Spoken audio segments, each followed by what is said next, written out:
Ale kumanga motema moto yaya.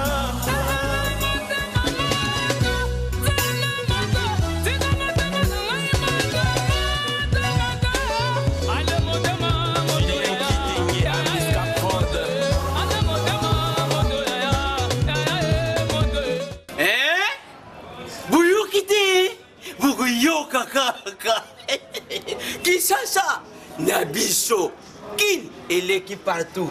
Kin et l'équipe partout. Kinshasa et l'équipe partout. Kinshasa et l'équipe partout. Kinshasa et l'équipe partout.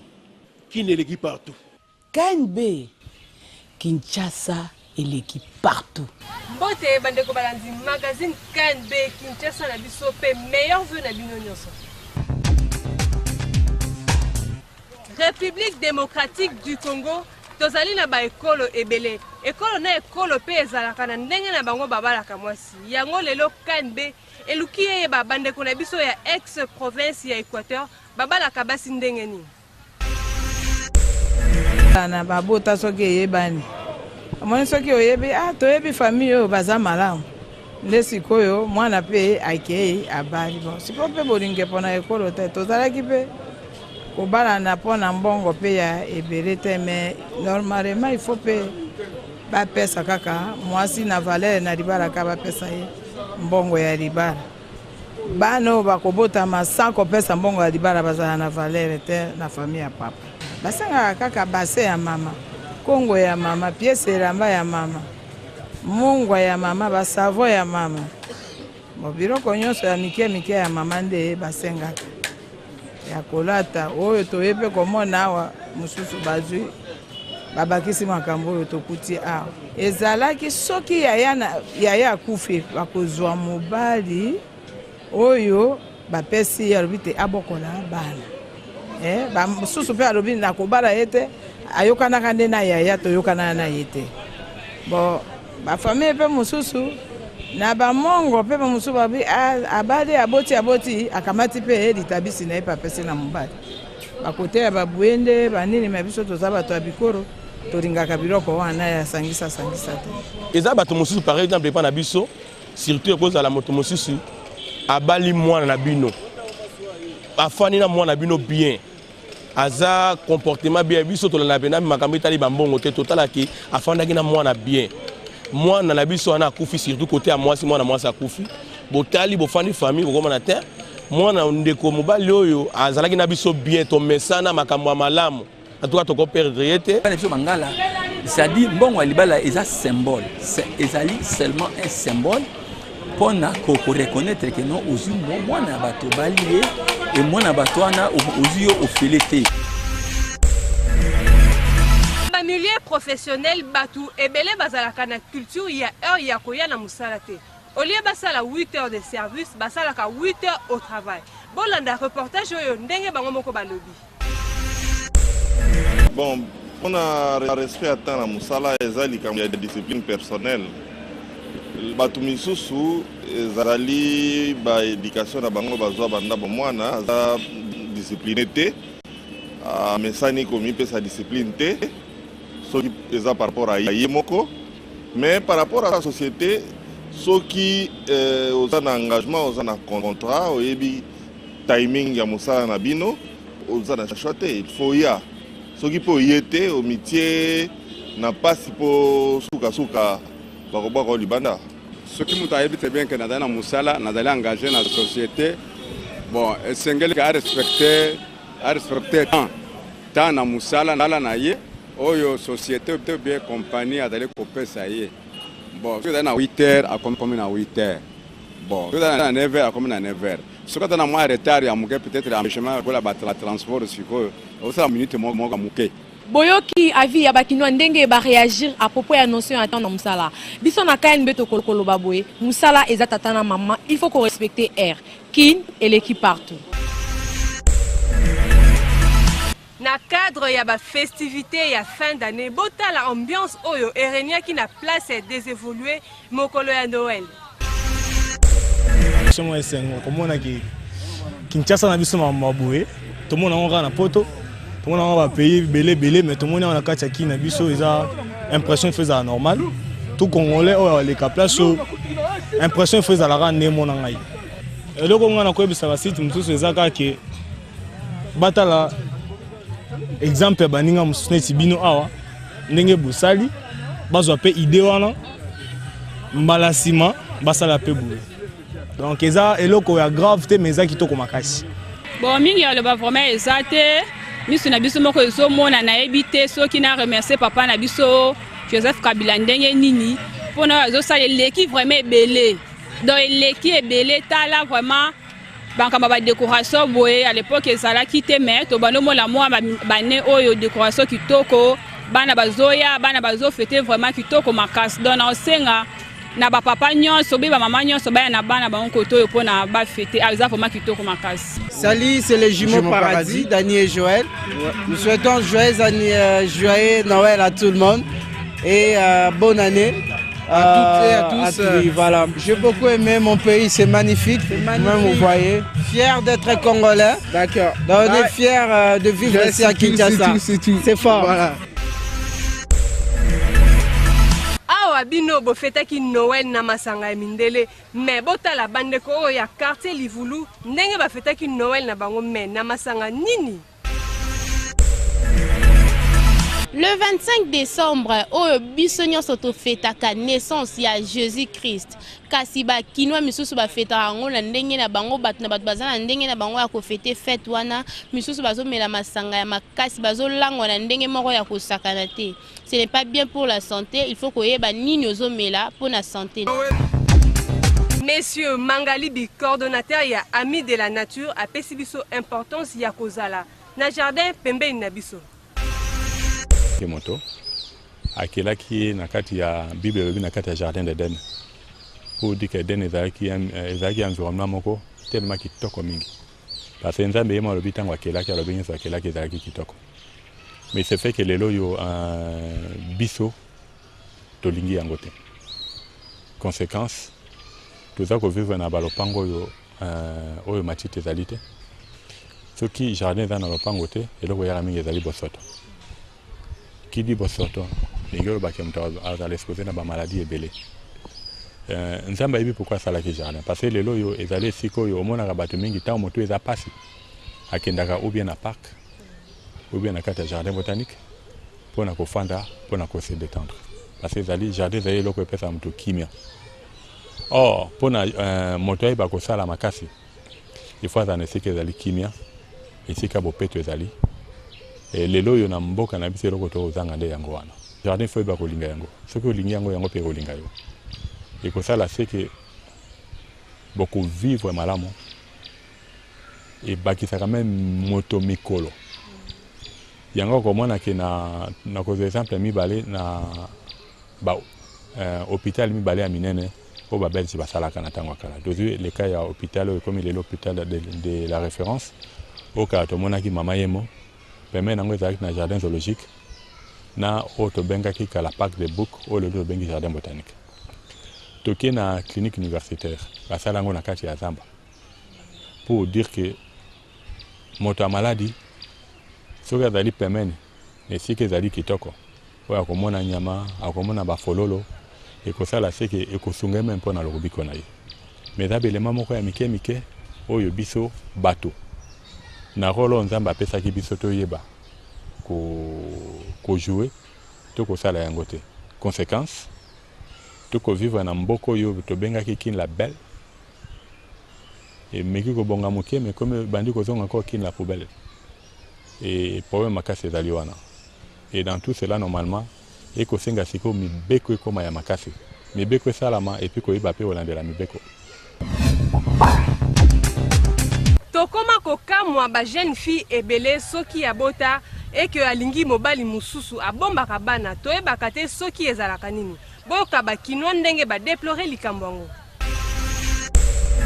si soki abota olingi mobali c'est normalement faut yebisa ye vérité pour penser que so yebisi mobali vérité oboya ote osupporte oyo na mwana e ozala mabe makasi soki ke mobali wana olingi ye comme si omoni ke apesa ko mbongo achekaka o mbongo no bien ozalaka bien na ye obombela vérité okasha ke obota mais mukolo koyeba yango epesaka matata soki olingi mobali na mokili lono to vivre basi soki bolingi pena mobali na yo il faut ebisa ba vérité oyebisa ke tena bota jamais que koki ko bombela po mukolo koyeba ezaka réaction ezala mabe po parce que à découvrir déjà eloko mo ke obombela donc on appelle nyo la kisaka olingi pe mobile na te po soki olingi mobile na o olingo lo baka vérité na par rapport ya eloko wana. Bon, je peux dire que c'est peut-être mauvais, peut-être que c'est aussi bien parce que ici au Congo, tel que le jeune garçon, tu as un enfant, tu lui dis que tu as un enfant, il commence à te compliquer, il commence à dire que non, toi tu es là, tu es déjà une fille mère, moi je ne peux pas vivre avec toi. D'autre part, il faut dire parce qu'à la fin, il va toutefois découvrir, parce que donc s'il découvre ça lui seul, ce sera très mauvais. C'est pourquoi il faut toutefois dire la vérité, mais autrement on dit que toute la vérité aussi n'est pas bonne à dire. Je peux aussi avoir mon enfant, il n'est pas ici, donc ce n'est pas aussi grave de lui dire, parce que si je lui dis, il peut aussi me dire que non, je ne peux pas vivre avec toi, tandis que moi je suis amoureuse de lui. Donc ça va vraiment me choquer parce que je dois vivre avec lui, parce que ça va me choquer si la personne que j'aime, il est loin de moi parce que j'ai un enfant, donc ça sera trop difficile pour moi. Bon, moi si par exemple, Kabombeli, Mobali naye, Kaobalingana Guinée, abota quelque part, Netikana automatiquement la langue na boya na peut-être na créer une infraction parce que ça normal peut-être to lingani to moi tant qui fiançailles vous comprenez toujours tant qui fiançailles peut-être 5 à 6 ans parce que toi to vendre tant qui fiançailles waza za to yebana yo zana lingana zana ni ba vérité tout ça parce que yo obombeli ngai parce que tant ngai na roya koyeba ngo après to c'est la mariage to ça ce que la tanda kudo ke za ko bombeli nga ba secret donc en dehors ya rowana c'est que ba secret msupe bomba mezali donc automatiquement ngai na roboya yo. Bon, comportement pour Nanga est vraiment bien. Pourquoi? Parce que toute vérité n'est pas bonne à dire, bien sûr. Mais du moins, tant qu'on vit vraiment il faut éviter la vérité. Parce que la vérité libère. Tant qu'on vit la vérité, au fur et à mesure, vous allez évoluer, à voyer la vérité. Vérité, c'est la bombe. À tout bombe, on a ça, plus tard explose. Au moins, les jours où beaucoup de temps à ébiquer, à ce que moi. Mais tant qu'on a une bombe, mon collègue risque ça que amour est si parce que vous me la vérité moi voyez bon par rapport à mutumussus du moins et puis c'est le jour beaucoup tani tant aux bomba et ça m'a bien ma case et puis c'est vérité ce que ça bolingono ya solo a voyez bisa pourquoi il y a lingo ata so ambition va venir au ça qui y a dans besoin pour tant au bomba bien té ba bisa mutu vérité dès les premiers jours bon mon ami parce que la vérité libère. Tant que vous avez vraiment bien été, vous avez ce que vous avez vrai, vous avez ce qui papa wana mwana oyo botana zali. Abisanga lingo sana papa wana dans les sortes que so mwana beli ngana reciproque. So na ko kite oko mwana papa na di moi ayebi ke papa na ya zalaka. Tant yo obombi les jours o ezaki ya koyeba ke papa wana zalaka. Bozalaka pe na ye. Ata nenga mabete me di moi tant ayebi akoyeba ke bozalaka na bokutana na ye en absence na ye. Mais tant que vous avez beaucoup d'absence, vous avez beaucoup d'absence. Mais ça vraiment bien été. Dès les premiers jours, dès les premiers jours, nous avons dragué au EBC, Babilo retour et arrivé la radio. Pour eux, ça n'est pas la moupayate na mato inae. Bizaleli oyo yako kende ko rendre mutu visite sans que o prévenir. Quand be eluki yeba soki ezalaka normal, boyo kanenge bakino ba réagir. Kinshasa na biso l'équipe partout ndenge tolobaka KNB tokiti na terrain pour na solana ba kino na o etali ba visite improviste. Est-ce que est vraiment nécessaire mutupo aya kotala yo à aviser auto à débarquer directement sans pour autant aviser. Yango to ko solana ba kino boyo kandenge ba oyo ko rendre mutu visite sans que o la cahier topé de la rendez-vous. Ça dépend aussi, il y a un visite à Moutoua et Kotala yo. Mais les ajouis sango moko ya mbala kaka, ndenge balobaka na lingala. Mais sengeli kaka iya sa la kayo, sa visio kopesa o sango wana. Mususu pe na ndenge na ye, ba mesana koya na ndako ya bato. Sans que ala kakena koya, eza faso pe ya bato o to kobenga ndenge lomba yemba kala. Très impoli. Africain. Le plus important est la nous présence à Moutou. Ce qui est mouké, ce qui est belé to kabolara na lolingue ça. Biso africain to comme copier, bizalé li abato Liban na don ya poto quoi. Moutou pas ya otala yo, il faut avertir yo, il faut sur invitation tout ça. mais eza mabe bona kala ba téléphone ya la rate to ba okende ndeni to ba okende ga no ndeko na nga kuna cousin na nga kuna ami na nga kuna na yetala to ba obengana ta koya luka mutu à l'improviste sans lui aviser et koipse kozoya bon d'abord yo moko ekokuté au fait transport inutilement et la personne ozo ketala est-ce que vous allez disposer azana musala mo boete azo sala olingate muta déranger. Assistance humanitaire, éducation pour tous, lutte contre l'injustice et la discrimination, égalité de chance. On a montonyo soye, pourquoi Kakabango, pourquoi vamos sous-souter?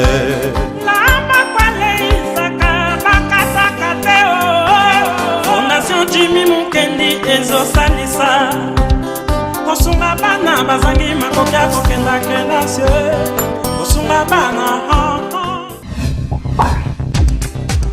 Bébé J3 a beti masolo ya single na EP a déploré comportement ya ba DJ ndenge ba koma ko beta musique ya ba étranger que musique la biso moko ba congolais. On a travaillé na master msusu na niveau à poto. Après na 2009 on a décidé na zone à Kin na ba résident à Kinshasa. Donc depuis 2009 na résident à Kinshasa. Et puis nous avons avancé rapidement quoi. On préparait déjà album double coup, premier album nanga et donc préparé deuxième album nanga au Zobima en 2016. Donc premier album déjà c'était une réussite totale au niveau de l'Europe, au niveau de Hambourg, mais na salle la promotion ma casse na Kinshasa. Donc album nanga avec le single Ali Bomaye et tourne ça en Hambourg à tout, mais depuis la zone A tout ça il y a le fonce avec la single tout ça là bien et puis toujours préparé album. Année le 11 octobre apportement nanga ezaka na roya ba découvrir nga naza ne Congo na ça tout na c'est public nanga naza diaspora te na mission Congo pona congolais na nationalité diaspora te na nationalité congolaise donc na congolais sauf que peut-être par erreur peut-être par bonheur na botama na poto mais na beta musique à Congo dans cette musique tout album moi il single sans album téléchargeable. Et puis là maintenant tout pour ce album. Donc préparer bah découvrir ce qu'on a album. La musique congolaise, musique on a bah rumba, bah seben, bah générique. Donc voilà quoi. Bah découvrir. Et le on a peut-être bah bien on mais bon on découvrir en gros. Bah c'est quoi la musique et puis j'ai la chance aussi d'être coaché par Kofi Olomide. Donc je suis aussi du label Kofi Central. Donc de ce côté-là je trouve que toi as sous-d'été. Pour moi, en Nigeria, c'est rare que tu aies playlist congolais. Si tu es en Nigeria, c'est rare que tu aies une musique na bango. DJ fallait consommer, nous consommons d'abord congolais.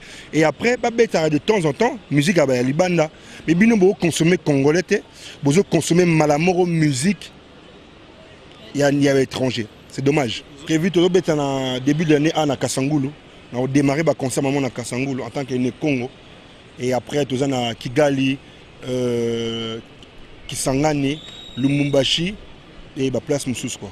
Sokyo sa banane, nga makako salabile inanga, bongo yo bongo na ta fruit à désir. Donc voilà quoi. Kinshasa il était Kinshasa c'est le monde, Kinshasa c'est la vie, Kinshasa c'est l'équipe tout. Bino mo webi ga kin, nga la mona kin. Donc tu sais bon ça va t-shirt ici c'est kin, bon ba ba bandal c'est Paris mais ici c'est kin. Bino moboti kolanda bébé J3 ndenga lobi na micro akande par rapport ya musique ne oye kosala na Kinshasa mingi ya kolobe ezate to singi kaka na ba congolais nyoso mwana oyo azandi kone bino congolais malgré to botama na poto aye siko pona asala musique na Kinshasa en tout cas bo soutenir et kozala kitoko makasi Kinshasa et l'équipe partout. KNB a saleli bino constat ndenge bana bazali ko passer ba vacances na bango ya Noël na terrain municipal ya Bandal.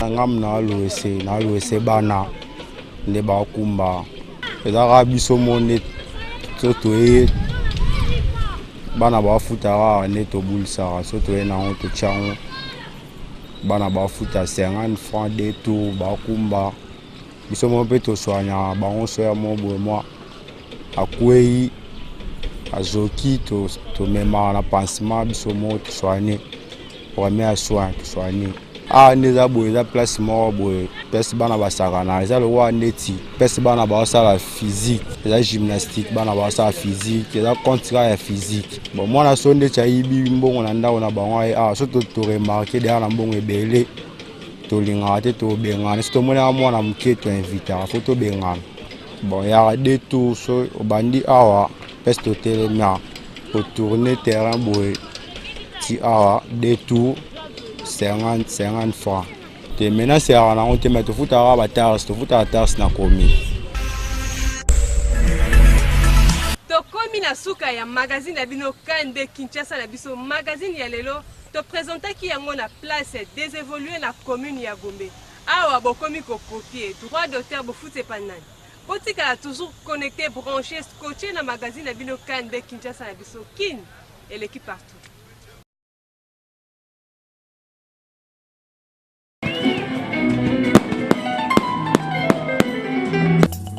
Ale kumanga motema moto ya